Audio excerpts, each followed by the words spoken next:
दोस्तों, भारत की कार्रवाई के बाद पाकिस्तान के विदेश मंत्रालय ने इस्लामाबाद में स्थित भारतीय उच्चायोग के एक कर्मचारी को उसकी विशेष अधिकार प्राप्त स्थिति के अनुरूप नहीं होने वाली गतिविधियों में संलिप्त होने के कारण अवांछित व्यक्ति घोषित कर दिया और उसी अधिकारी को 24 घंटे के भीतर पाकिस्तान छोड़ने को कहा। दरअसल दोस्तों, पाकिस्तान के विदेश मंत्रालय ने 11 अक्टूबर को यह घोषणा की थी कि भारतीय उच्चायुक्त को आज विदेश मंत्रालय में बुलाया गया और उसी निर्णय से उसको अवगत कराया गया। भारतीय विदेश मंत्रालय के सूत्रों ने बताया कि निष्कासित पाकिस्तानी अधिकारी का पंजाब में हाल ही में हुई कुछ गिरफ्तारियों से संबंध है। उनके जाने से दिल्ली में पाकिस्तानी उच्चायोग के कार्यरत कर्मचारियों की संख्या घटकर 29 रह गई है। दोस्तों, पंजाब पुलिस ने रविवार को ये कहा कि उसने दिल्ली उच्चायोग में तैनात एक पाकिस्तानी अधिकारी से जुड़ी जासूसी गतिविधियों में कथित संलग्नता के लिए एक महिला सहित 2 लोगों को गिरफ्तार किया है। पंजाब के डीजीपी गौरव यादव ने बताया कि विश्वसनीय खुफिया जानकारी के आधार पर पाकिस्तान में स्थित हैंडलर को भारतीय सेना के गतिविधियों के बारे में संवेदनशील जानकारी लीक करने के आरोप में एक संदिग्ध को गिरफ्तार किया गया है।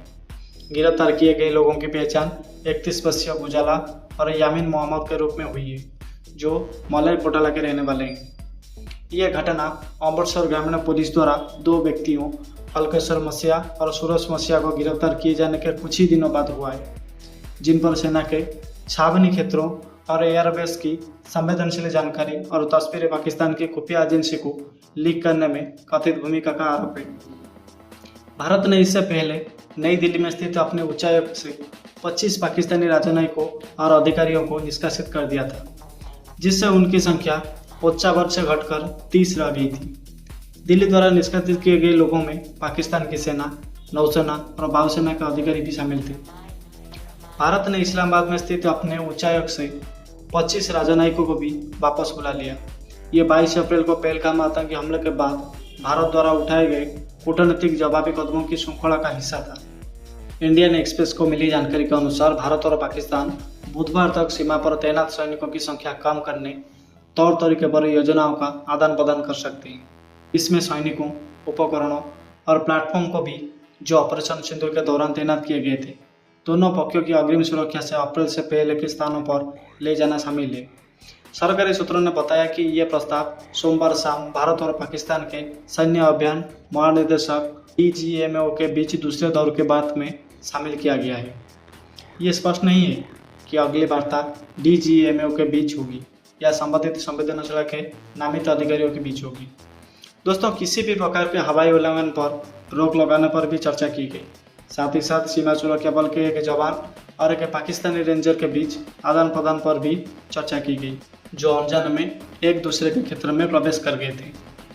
सेना के अनुसार DGMO लेफ्टिनेंट जनरल राजीव घाई ने सोमवार शाम 5 बजे अपने पाकिस्तानी समकक्ष मेजर जनरल कशिफ अब्दुल्ला से बात की। शनिवार के बाद से ये उनकी दूसरी बातचीत थी जब उन्होंने सभी सैन्य कार्रवाइयां रोकने पर सहमति जताई थी, जिसके दौरान ये सहमति बनी कि दोनों पक्ष सीमाओं और अग्रिम क्षेत्रों से सैनिक की संख्या में कमी सुनिश्चित करने के लिए तत्काल उपायों पर विचार करेंगे। सेना के बयान में ये भी कहा गया था कि इस प्रतिबद्धता को जारी रखने से संबंधित मुद्दों पर चर्चा की गई है कि दोनों पक्ष एक भी गोली नहीं चलाएंगे और एक दूसरे के खिलाफ कोई आक्रामक और शत्रुतापूर्ण कार्रवाई नहीं करेंगे।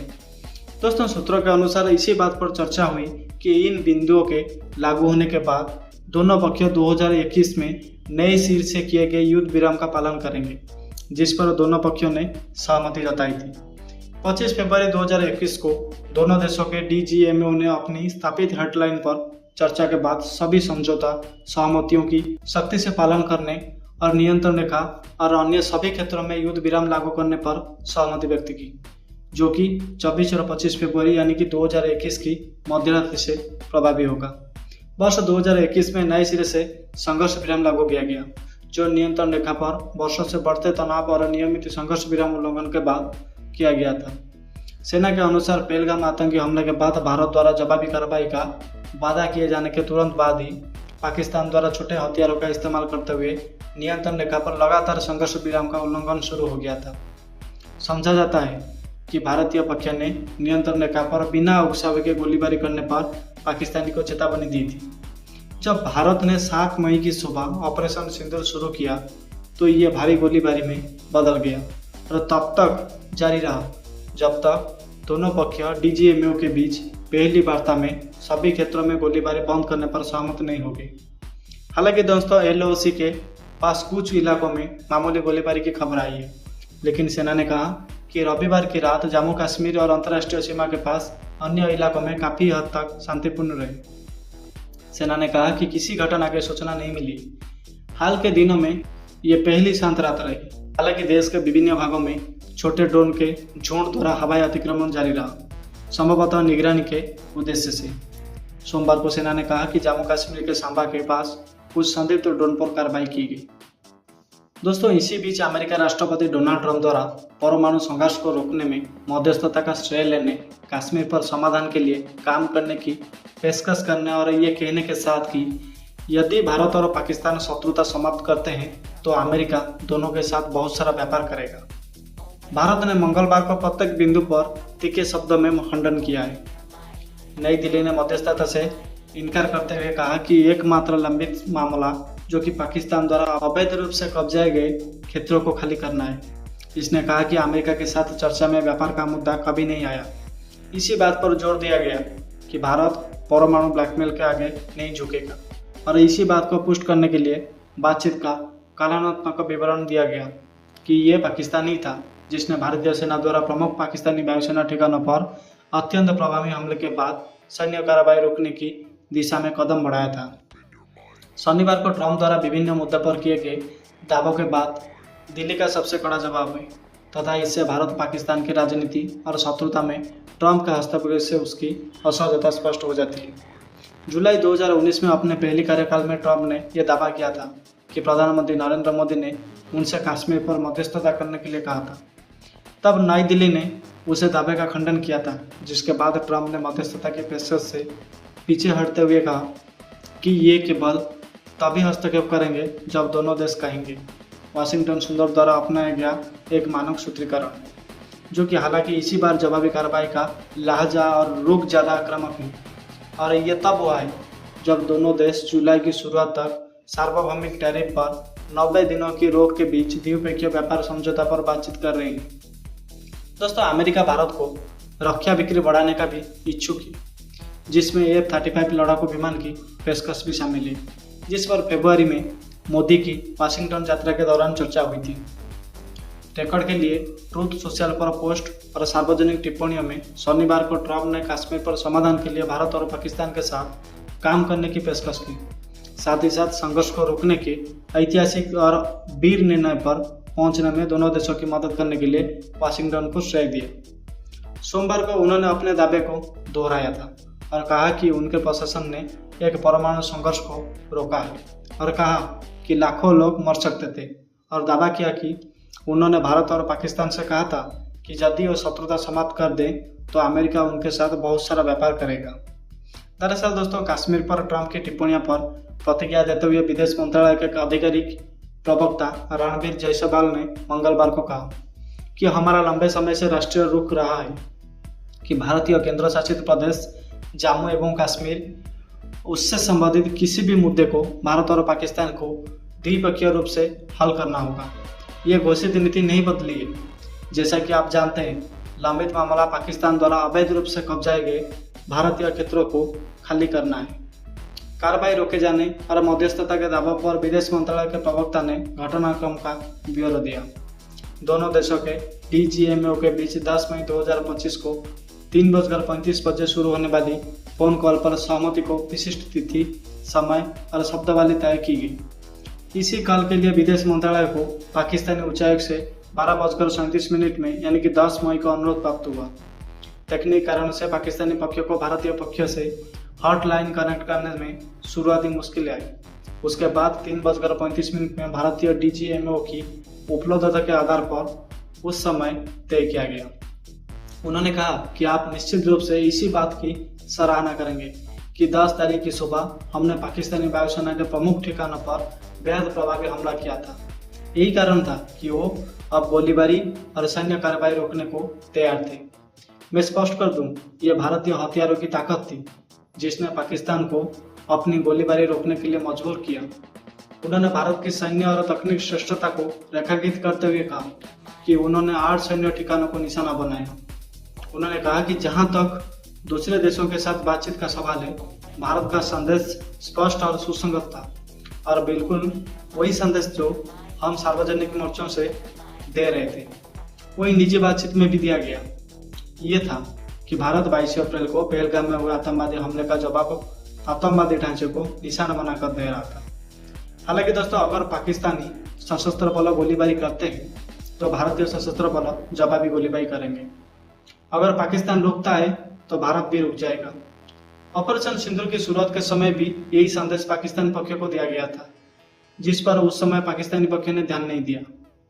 ये स्वाभाविक है कि हमसे ये बात सुनने वाले कई विदेशी नेताओं ने इसे अपने पाकिस्तानी वार्ताकारों के साथ साझा किया होगा।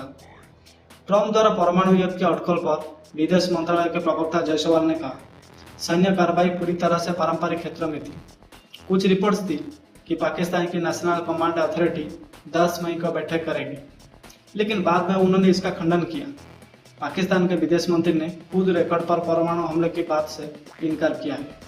उन्होंने कहा कि जैसा कि आप जानते हैं, भारत का दृढ़ रोक है कि वो परमाणु ब्लैकमेल के आगे नहीं झुकेगा या इसका हवाला देकर सीमा पार आतंकवाद को संचालित होने की अनुमति नहीं देगा। विभिन्न देशों के साथ बातचीत में हमने उन्हें ये भी आगाह किया कि इस तरह के परिदृश्य को अपनाने से उन्हें अपने ही क्षेत्र में नुकसान हो सकता है। व्यापार पर ट्रंप के दावे पर विदेश मंत्रालय के प्रवक्ता ने यह स्पष्ट कहा कि 7 मई को ऑपरेशन सिंदूर शुरू होने से लेकर 10 मई को गोलीबारी और सैन्य कार्रवाई बंद करने की सहमति बनने तक भारतीय और अमेरिकी नेताओं के बीच सैन्य स्थिति के उभरने पर बातचीत होती रही। इनमें से किसी भी चर्चा में व्यापार का मुद्दा नहीं उठा। विदेश मंत्रालय के प्रवक्ता ने भारत पाकिस्तान को एक ही नजर से देखने के दावा का भी खंडन किया। उन्होंने कहा कि इसके विपरीत दुनिया में यह व्यापक रूप से माना जाता है कि भारतीय पर्यटक पहलगाम में आतंकवाद के शिकार हुए थे और आतंकवाद का केंद्र सीमा पर पाकिस्तान में है। भारतीय समकक्षों के साथ अपने बातचीत में कई विदेशी नेताओं ने भारत का अपने बचाव और अपने लोगों की सुरक्षा के लिए अधिकारी को मान्यता दी।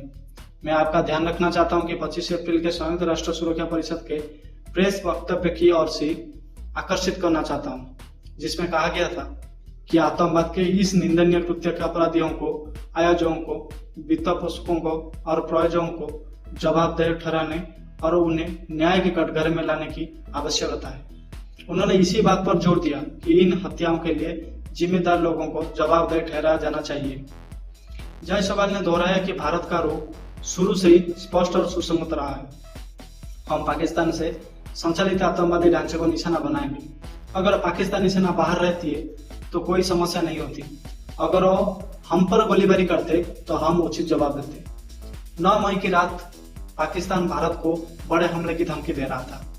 10 मई की सुबह जब उनका प्रयास विफल हो गया और भारत ने उन्हें करारा जवाब दिया तो उनके सुर बदल गए और उनके डीजीएम में उन्हें आखिरकार हमसे संपर्क किया।